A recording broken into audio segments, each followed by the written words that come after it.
Savita Thapliyal, CNBC आवाज की financial literacy की मुहिम पहला कदम में आपका स्वागत है। पहला कदम के पिछले एपिसोड में हमने चर्चा शुरू की थी इंश्योरेंस की। हमें उम्मीद है कि इंश्योरेंस से जुड़ी शुरुआती जानकारियां आपको मिल गई होंगी। फिर भी अगर आपके जहन में कोई सवाल है तो आप हमें लिख सकते हैं CNBC आवाज के फेसबुक पेज पर या फिर हमारी वेबसाइट pehlakadam.in पर अपना संदेश भी आप छोड़ सकते हैं। केवल इंश्योरेंस ही नहीं बल्कि निवेश से जुड़ी तमाम जानकारियां, जो भी आपके सवाल हो, आप हम तक पहुंचा सकते हैं। तो चलिए आज बात करते हैं इंश्योरेंस टर्म यानी इंश्योरेंस से जुड़े कुछ ऐसे टेक्निकल शब्दों की जिन्हें लेकर हम अक्सर कंफ्यूज हो जाते हैं। और एक्सपर्ट के तौर पे हमारे साथ हैं CNBC आवाज के मार्केट एडिटर अनिल सिंघवी। अनिल जी, अक्सर हम कहते हैं कि आपके लिए लाइफ इंश्योरेंस लेना बहुत जरूरी है, हेल्थ इंश्योरेंस आप लेना बहुत जरूरी है। इंश्योरेंस एक रिस्क कवर है। इनफैक्ट फाइनेंशियल प्लानिंग की हम बात करते हैं तो इंश्योरेंस एक पहली चीज है जिससे आपको अपनी फाइनेंशियल प्लानिंग की शुरुआत करनी चाहिए। लेकिन ये बहुत ही ब्रॉड टर्म है, इसको अगर हम समझना चाहें तो इंश्योरेंस का असली मकसद क्या होता है?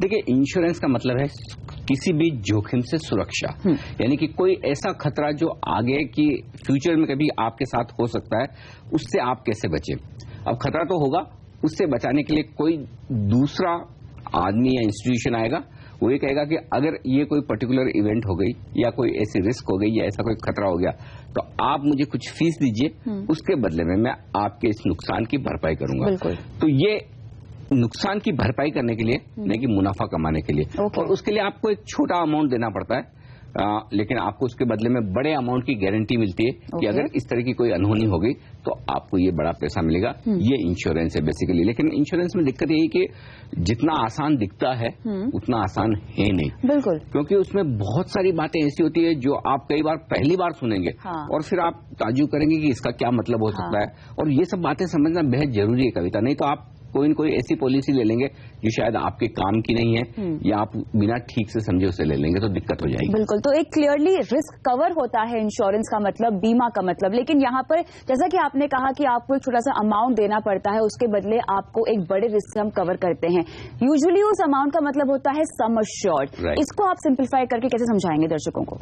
देखिए, आपको कितनी जोखिम का बीमा लेना है, उसको हम कहते हैं सम अश्योर्ड, यानी कि आपने कितने अमाउंट का इंश्योरेंस कराया है। अच्छा, इंश्योरेंस और अश्योरेंस ये दो शब्द बार बार आते हैं। जनरली हम बोलचाल में इस्तेमाल तो करते हैं इंश्योरेंस, लेकिन एक्चुअली ये शब्द है एश्योरेंस। एश्योरेंस यानी कि आश्वासन, भरोसा कि अगर आपके साथ कुछ जो बातें हमने तय किए वैसी कोई रिस्क हो गई, वैसा कोई खतरा हो गया, वैसी कोई अनहोनी हो गई, तो हम अश्योर करते हैं कि आपको इतना पैसा उसके मुआवजे के तौर पर दे दिया जाएगा। इसलिए हम ये कहते हैं कि सम अश्योर्ड, यानी कि जो बीमा कंपनी है, जो इंश्योरेंस कंपनी है, उसने कितने अमाउंट के लिए आपको अश्योरेंस दी है। जब आप पॉलिसी लेते हैं तो सबसे पहला और सबसे अहम अमाउंट यही होता है कि आपको इंश्योरेंस कितने अमाउंट के लिए लेना है।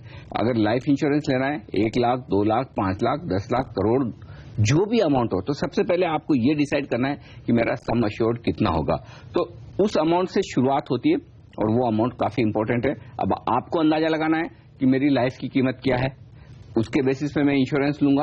अब उतना इंश्योरेंस देने के लिए इंश्योरेंस कंपनी तैयार होनी चाहिए और इसी लिहाज से ये पहली सीढ़ी है समझने की। लेकिन सम अश्योर्ड वो एक गारंटीड अमाउंट है जो आपको समय की अवधि या जो भी आपकी पॉलिसी के फीचर्स होंगे उसके तहत मिल जाएंगी। हाँ, ये सही है। अगर आपने लाइफ इंश्योरेंस लिया और उस अवधि के बाद अगर आपके साथ उस अवधि के दौरान अगर आपके साथ अनहोनी हो जाती है, मृत्यु हो जाती, तो फिर जो सम अश्योर्ड है वो आपके पीछे जो भी आपके उत्तराधिकारी हैं उन्हें मिलेगा।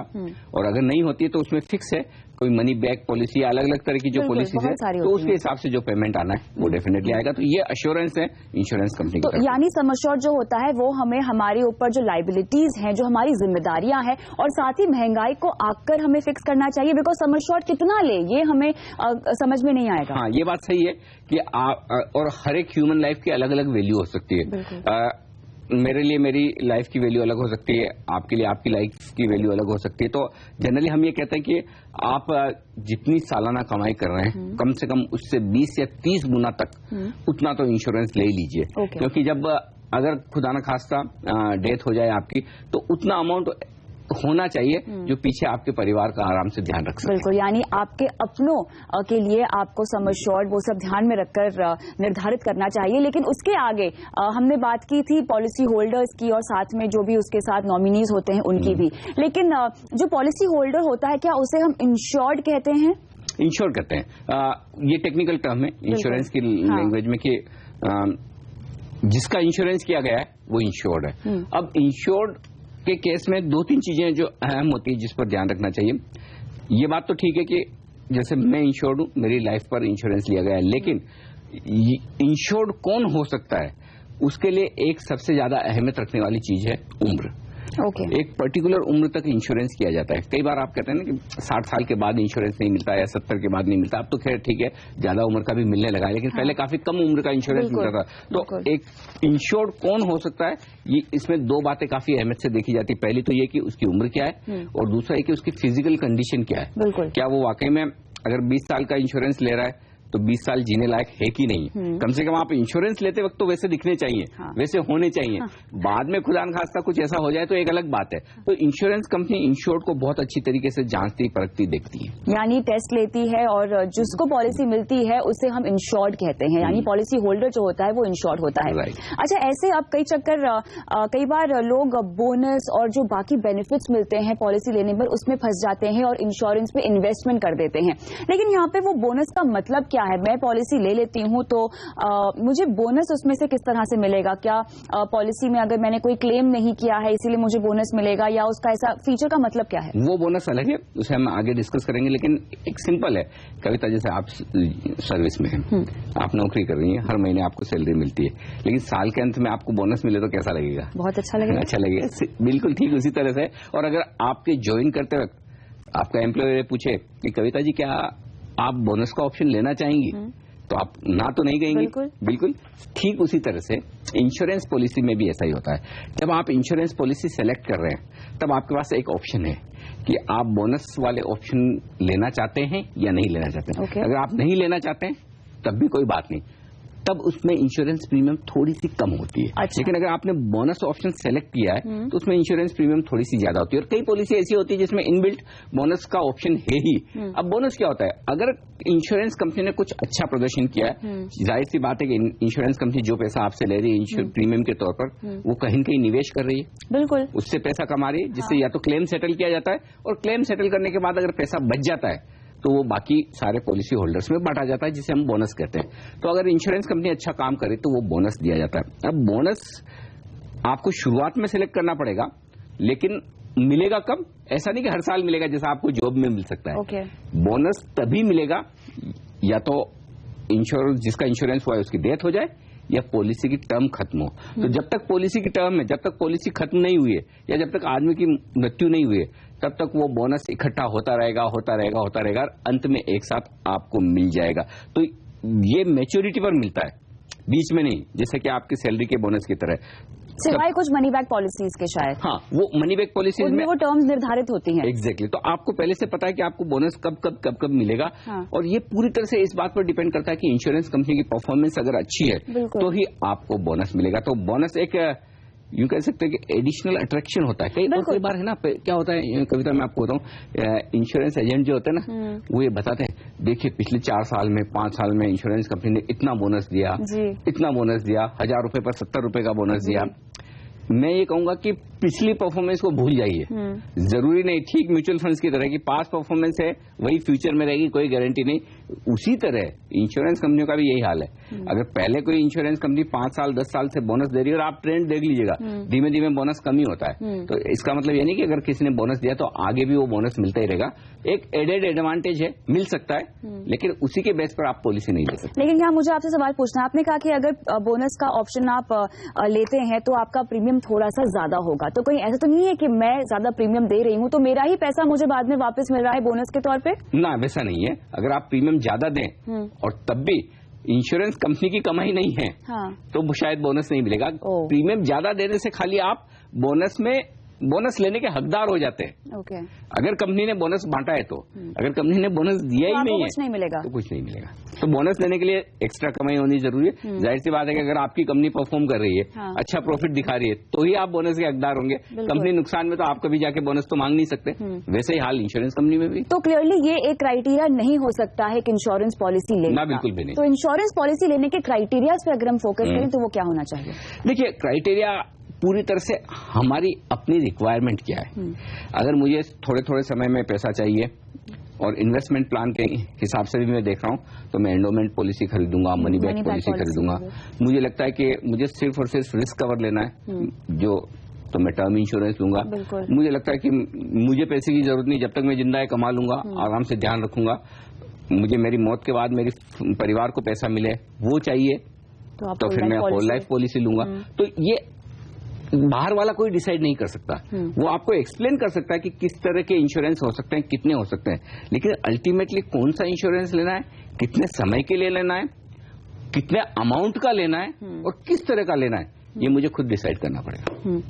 बिल्कुल। तो इसीलिए आपको तमाम पॉलिसी के फीचर समझना बहुत जरूरी होगा। लेकिन साथ ही हमने देखा है कि एक पॉलिसी में पार्टिसिपेटिंग और नॉन पार्टिसिपेटिंग जैसे फीचर्स भी होते हैं। इसका मतलब क्या है? ये काफी हद तक बोनस से मिलता जुलता है। ओके। पार्टिसिपेटिंग पॉलिसी क्या है? देखिए, इंश्योरेंस कंपनियां क्या कर रही है, इंश्योरेंस कंपनी आपको डेथ के केस में पैसा दे रही है, लेकिन इसका मतलब ये नहीं कि वो चैरिटी करने के लिए है, वो कोई दान दक्षिणा नहीं कर रही। वो कई सारे लोगों से इंश्योरेंस कंपनियां क्या करती है, आपसे भी लिया पैसा, मुझसे भी लिया, कई और लोगों से इंश्योरेंस की प्रीमियम कलेक्ट की, और वहां पर क्या होगा, जितना क्लेम आ गया ठीक, उनमें बांटने के बाद जो कुछ पैसा बचा, जो कुछ प्रॉफिट बचा, वो इंश्योरेंस कंपनियों का फायदा है। तो इंश्योरेंस कंपनियां पूरी तरह से प्रॉफिट कमाने के लिए बिजनेस कर रही है। ये बिजनेस है एक तरह से। अब होता क्या है, पार्टिसिपेटिंग और नॉन पार्टिसिपेटिंग दो तरह की पॉलिसी होती है। पार्टिसिपेटिंग पॉलिसीज क्या है कि अगर आपने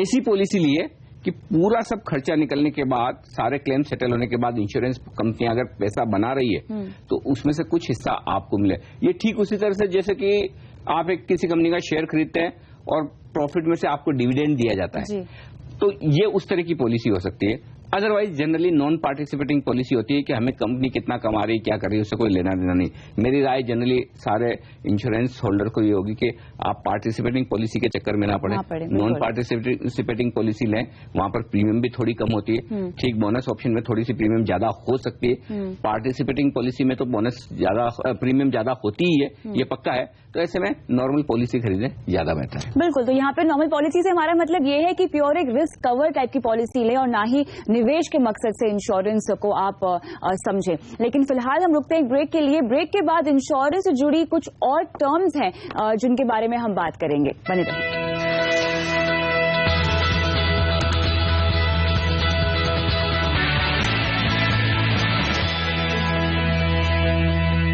पहला कदम में आज हमारा फोकस इंश्योरेंस पर है। अब तक हमने आपको समझाया कि इंश्योरेंस लेना क्यों जरूरी है और उससे जुड़ी कुछ टर्म्स के बारे में भी हमने बात की है। लेकिन अब अनिल जी, हमारा फोकस होगा प्रीमियम शब्द पर। जैसा कि हमने चर्चा की शुरुआत में आपने कहा कि आपको इंश्योरेंस कंपनी को एक सेट अमाउंट हर साल देना होगा प्रीमियम के तौर पर, ताकि आपको एक सम अश्योर्ड यानी जो आपका कवरेज का अमाउंट है वो मिल सके।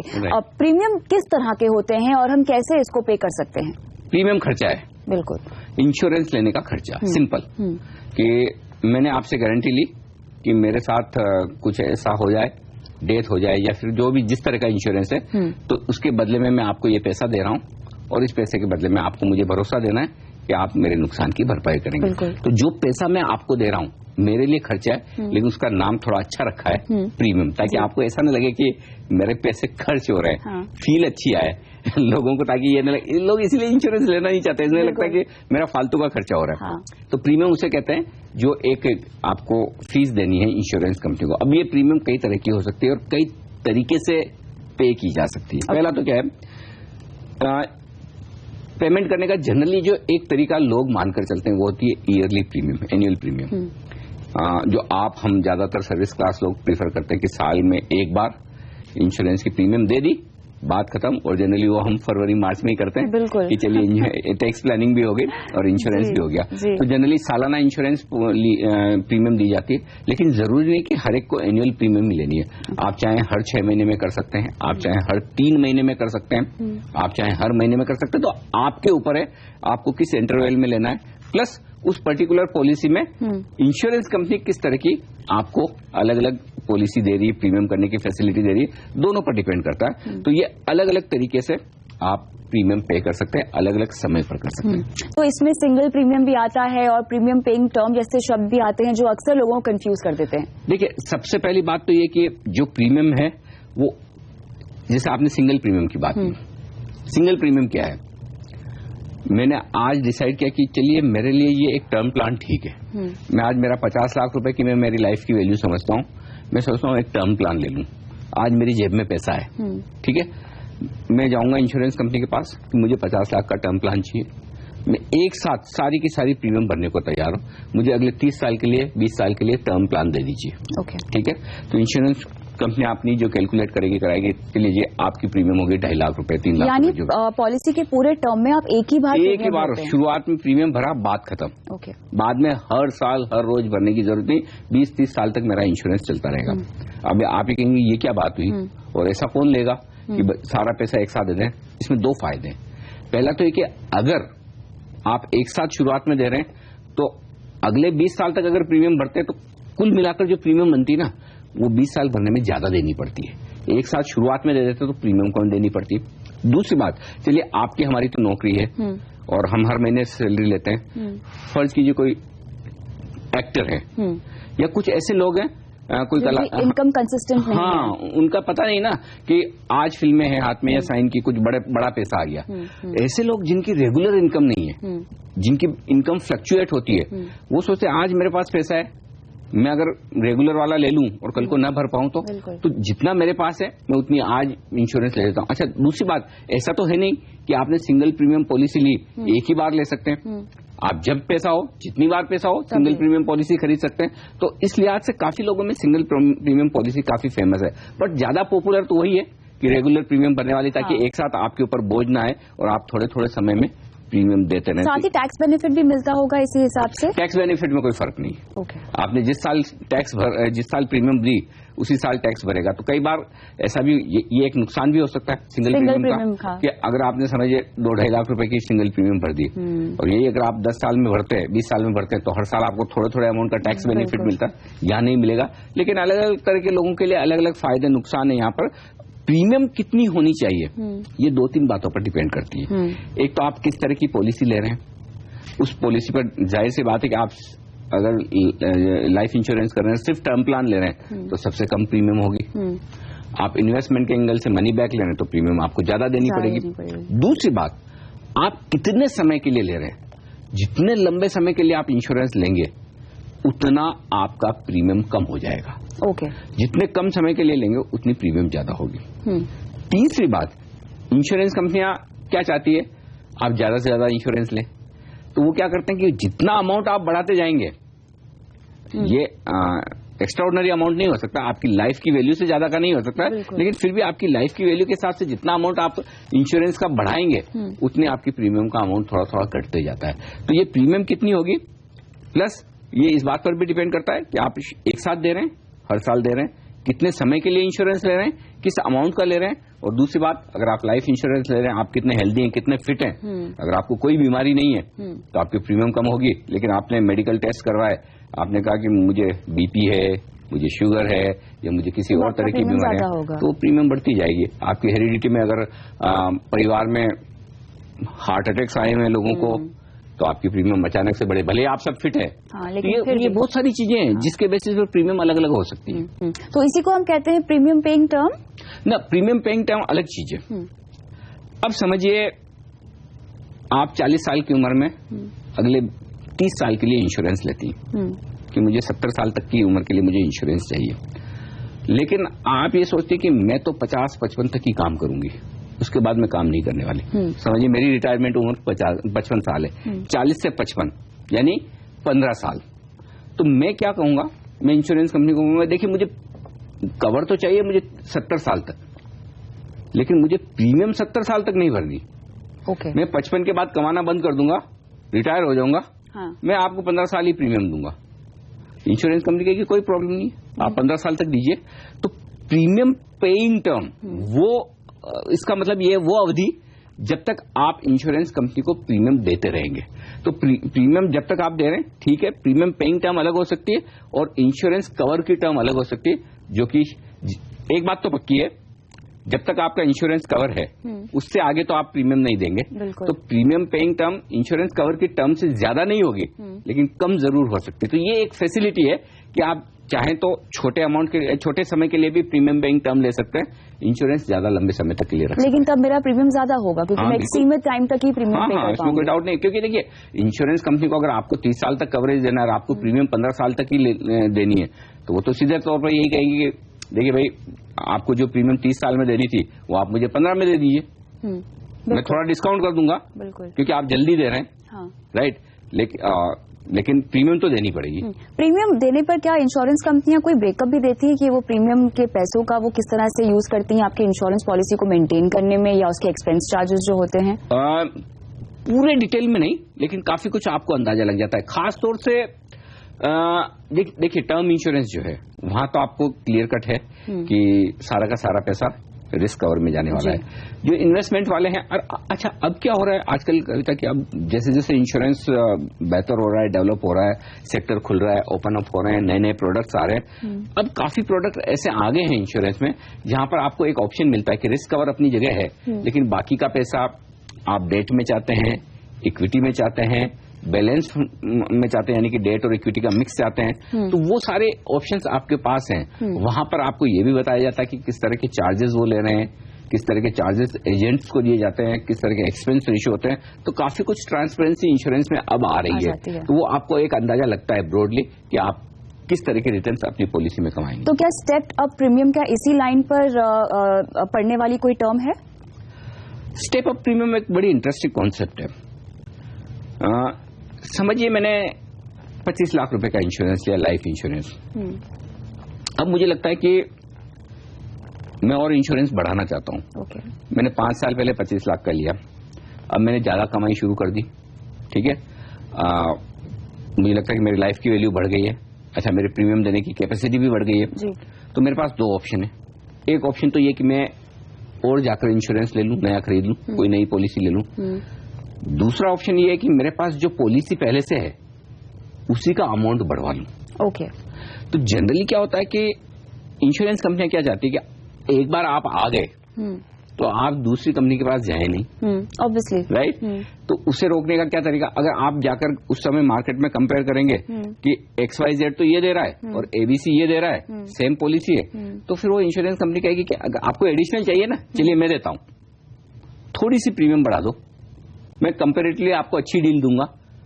तो उसे कहते हैं कि आप टॉप अप प्रीमियम या स्टेप अप प्रीमियम। तो वहां पर आप प्रीमियम बढ़ा सकते हैं। अच्छा दूसरी ये तो इंश्योरेंस कवर की बात हुई कि टॉप अप इंश्योरेंस, कि आप इंश्योरेंस इस तरह से बढ़ा सकते हैं, अपना कवरेज बढ़ा सकते हैं।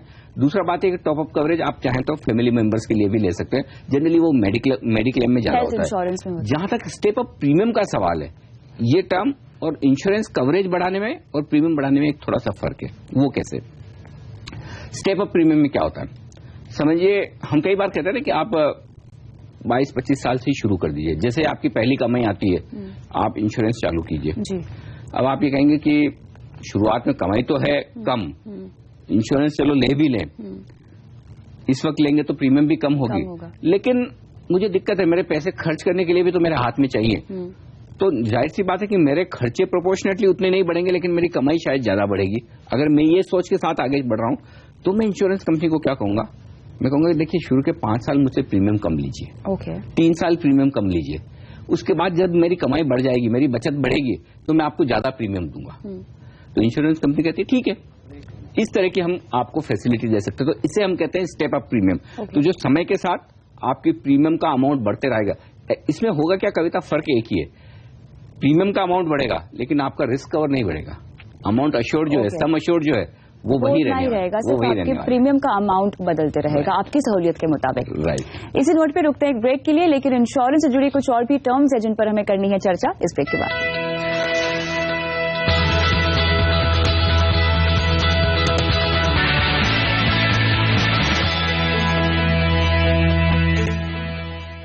पहला कदम में हम आपको बता रहे हैं आज इंश्योरेंस के बारे में और इंश्योरेंस से जुड़ी वो तमाम बारीकियां आपको समझा रहे हैं और जिसके चलते आप अपने लिए सही इंश्योरेंस खरीद सके। तो अनिल जी, अब बात आती है पॉलिसी टर्म की। हमने प्रीमियम पे बात कर ली है, साथ ही पॉलिसी में किस तरह के फीचर्स देखकर आपको खरीदनी चाहिए पॉलिसी, लेकिन पॉलिसी टर्म एक बहुत इंपॉर्टेंट चीज है जिसके आधार पर आपका प्रीमियम भी तय होता है, आपकी कवरेज भी तय होती है। बिल्कुल, जो हमने सबसे पहले बात की कि सबसे पहले आपको सम अश्योर्ड ये देखना जरूरी होता है कि आप कितने अमाउंट के लिए इंश्योरेंस करा रहे हैं।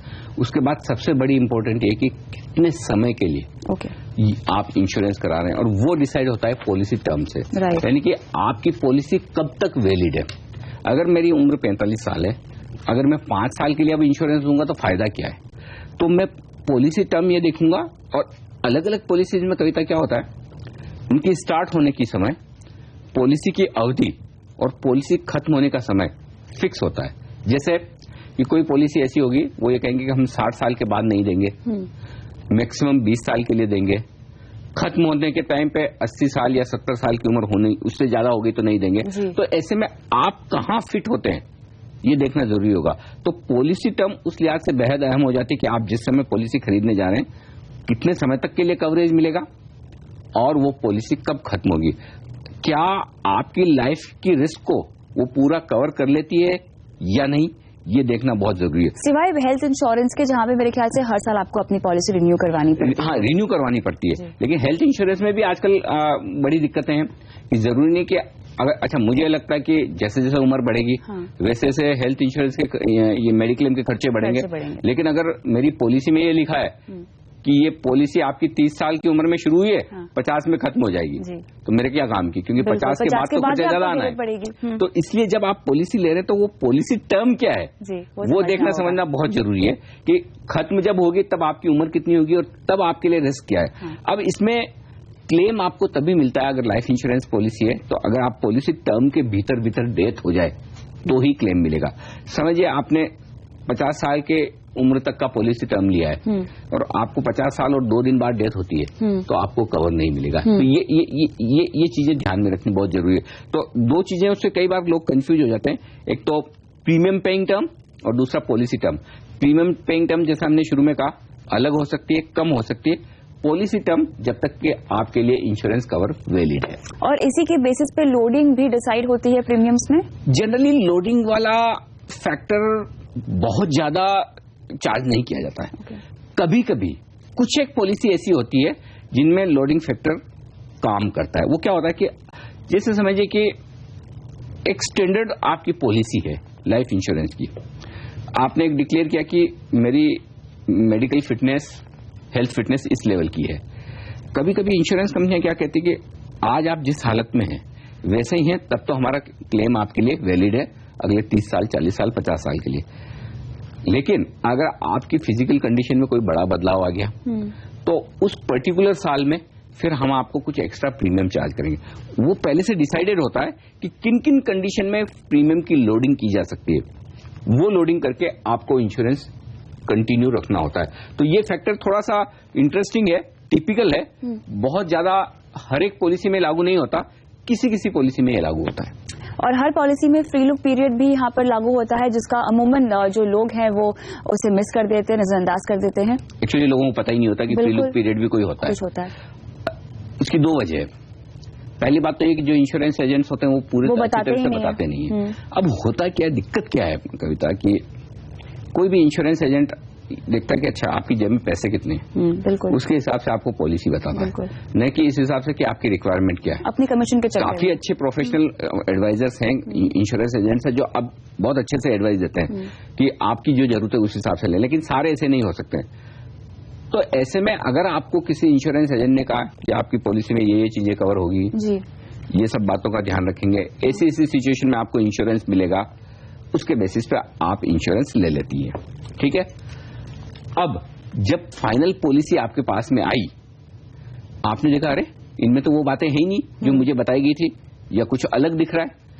जैसा फॉर एग्जांपल आपने मेडिक्लेम लिया, आपको लगा मेडिक्लेम में कैंसर कवर होगा, हार्ट अटैक कवर होगा, या प्रेगनेंसी वाले खर्चे, क्रिटिकल इलनेस, कोई भी चीज हो सकती है, ये कवर होगा। जब आप पॉलिसी आके देखते हैं तो बोले नहीं, इसमें तो कैटरेक्ट का ऑपरेशन कवर नहीं है, इसमें डेंटल ट्रीटमेंट कवर नहीं है जो जनरली होते हैं, और आपको ये बोल के गया कि कुछ भी हो, आपका कोई भी खर्चा हो सब कवर हो जाएगा।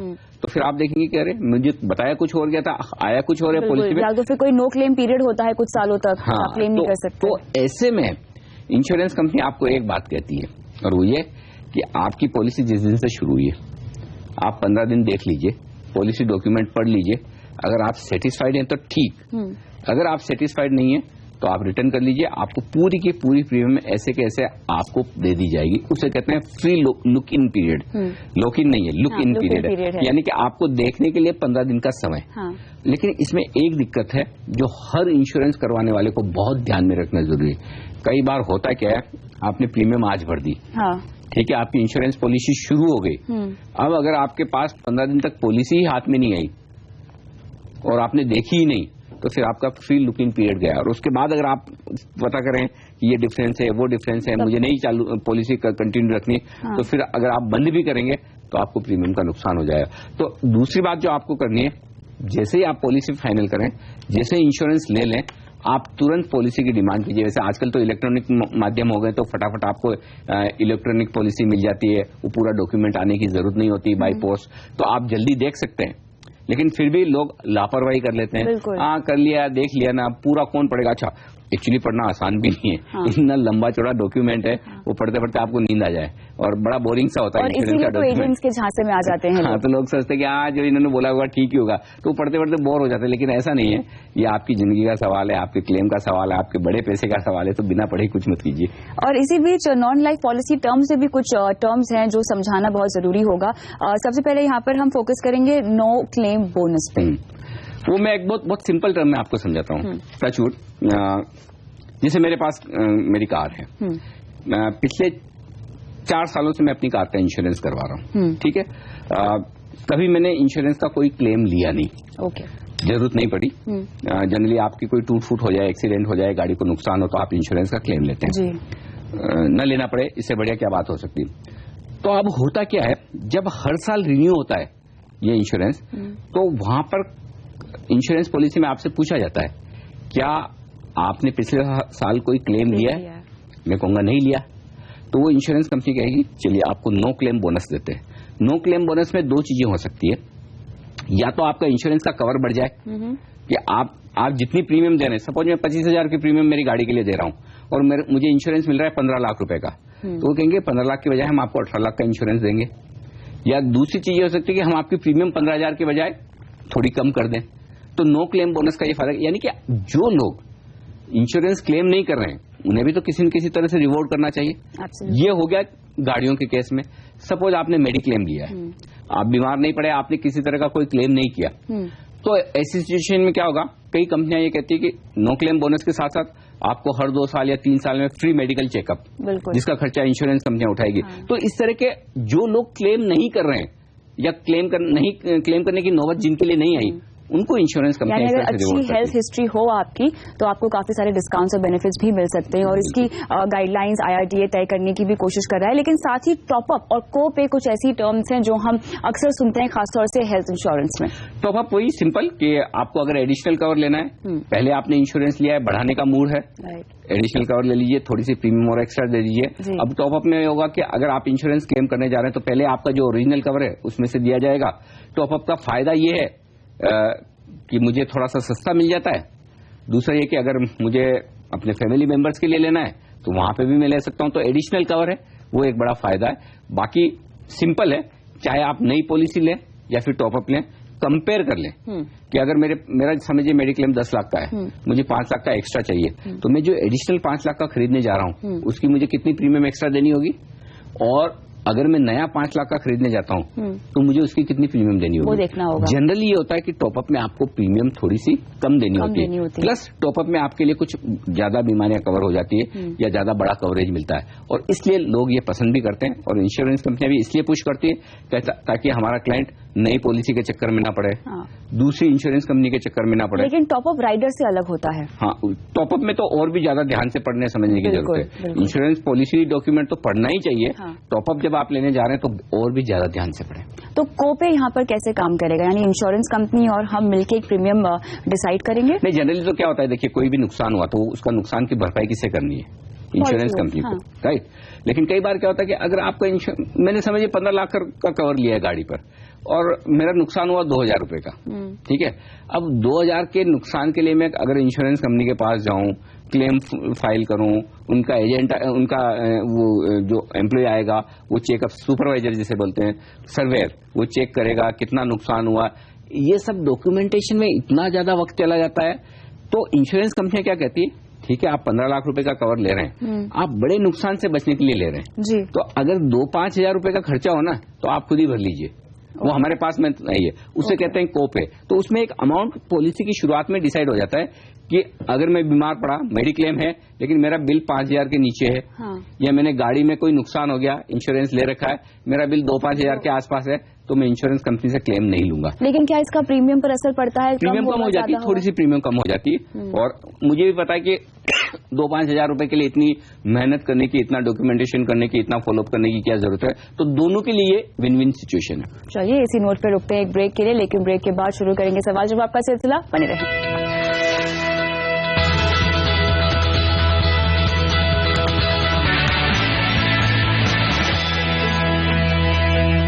पहला कदम में इंश्योरेंस पे तमाम जानकारियां तो हमने आपको दे दी है, लेकिन अब लेते हैं हमारे दर्शकों के सवाल। आशुतोष दीक्षित ने अपना सवाल लखनऊ से हमें भेजा है और पूछ रहे हैं कि आपने अपने पिछले एपिसोड में सेट ऑफ के बारे में बताया था, सेट ऑफ की प्रक्रिया क्या है और क्या ये अकाउंट में अपने आप हो जाता है या फिर सीए की मदद यहाँ पर लेनी होती है? अनिल जी, देखिए सीए की मदद तो तब लेनी है जब आप खुद न कर पाए, बाकी ऐसा कोई कंपल्सरी नहीं कि सीए ही आपको सेट ऑफ करके देगा। और सेट ऑफ क्या होता है?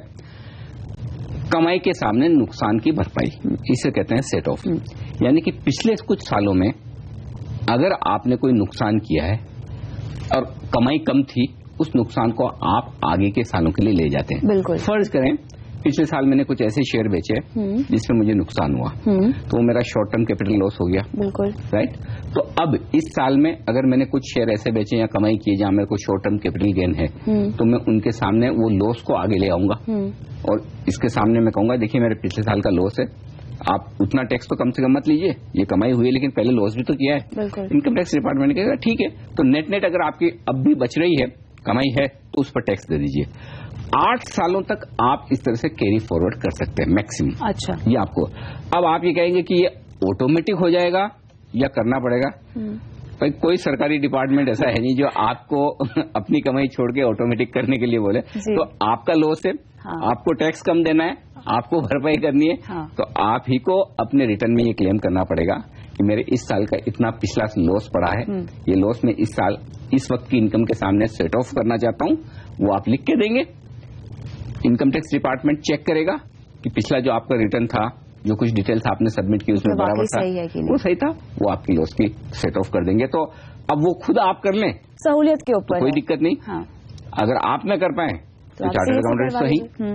आगे बढ़ते हैं, अखिल शर्मा का सवाल लेते हैं जोधपुर से। उन्होंने सवाल हमारे फेसबुक के पेज पे पोस्ट किया है, बोल रहे हैं कि होम इंश्योरेंस में कौन कौन सी चीजें शामिल होती हैं, क्या केवल मकान का बीमा होता है या फिर उसमें रखे सामान का भी इंश्योरेंस होता है? तो यहाँ पे दोनों तरह की इंश्योरेंस मिल सकती है। हर तरह की, अब तो मतलब आप जस्ट सोचिए कि आपको किस तरह का इंश्योरेंस चाहिए, हर तरह का इंश्योरेंस अवेलेबल है। होम इंश्योरेंस में अगर आपको पूरे घर का बीमा करना है, अब उस घर के बीमे में भी अलग अलग तरह के, कि आग से कुछ हो जाए, अर्थक्वेक से कुछ हो जाए, या सिर्फ लैंड कॉस्ट चाहिए या उसका कंस्ट्रक्शन का भी कॉस्ट चाहिए, उसका भी कवरेज मिल जाएगा, और टेरर अटैक हो जाए। बिल्कुल, मतलब आप किस तरह का इंश्योरेंस चाहिए आपको घर पे, वो मिलेगा, घर पे मिलेगा। घर में जो सामान रखा हुआ है उसका भी उस पर मिलेगा, कि मेरा फ्रिज चलते चलते खराब हो गया, मेरा टीवी खराब हो गया, उसका भी इंश्योरेंस। और ये तो आप अमूमन जब खरीदते हैं प्रोडक्ट तब भी आप इंश्योरेंस लेते ही हैं।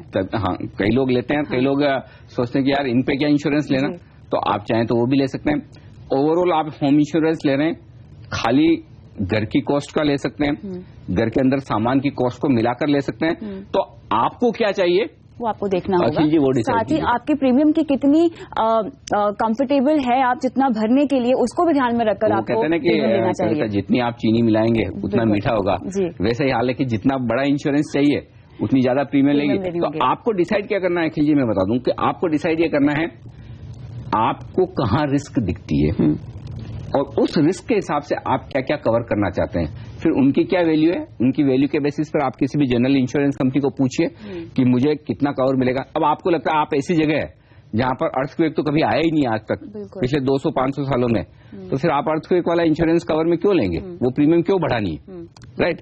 या कभी बाढ़ आई नहीं, आप ऐसे पहाड़ी वाले स्थान पे, तो आप बाढ़ वाला इंश्योरेंस कवर क्यों लेंगे? तो आपको ये सोच समझ कर लेना है कि मुझे अपने इंश्योरेंस कवर में क्या क्या रिस्क कवर करवानी है, उसके बेसिस पर आपकी प्रीमियम होगी। आगे बढ़ते हैं और हेमंत एस माहेश्वरी हमारे साथ फोन लाइन पर है। नमस्कार हेमंत जी, कहाँ से बोल रहे हैं, क्या सवाल है आपका? नमस्ते, मैं पुणे से बात कर रहा हूँ। पूछिए। एक्चुअली मेरी एक लड़की है 6 महीने की, उसके हिसाब से मैं फ्यूचर के हिसाब से इन्वेस्टमेंट सोच रहा हूँ। ठीक है। तो मुझे 18 साल, 21 साल और उसके 25 साल की उम्र में उसको अच्छा पैसा मिले, उस हिसाब से मुझे अभी इन्वेस्टमेंट करना है। ठीक है, मुझे बताइए हर महीना आप कितना निवेश कर सकते हैं और 18, 21 और 25 में आपको कितनी रकम जोड़नी है? हर महीने तो मैं नहीं सोच रहा हूँ, मैं लमसम सोच रहा हूँ अभी के स्टेज पे, ताकि उसको बेनिफिट ज्यादा मिले। ठीक है, तो कितना निवेश कर पाएंगे लमसम भी, अगर मैं पूछना चाहूँ? अराउंड अभी तो मैंने डिसाइड किया 4 लाख के आसपास में अभी डाल सकता हूँ उसके लिए। ठीक है, और ये आप कितने इंटरवल्स में डालते रहेंगे? Around after 5 years। हर 5 साल में आप 4 लाख रुपए डालेंगे? यस।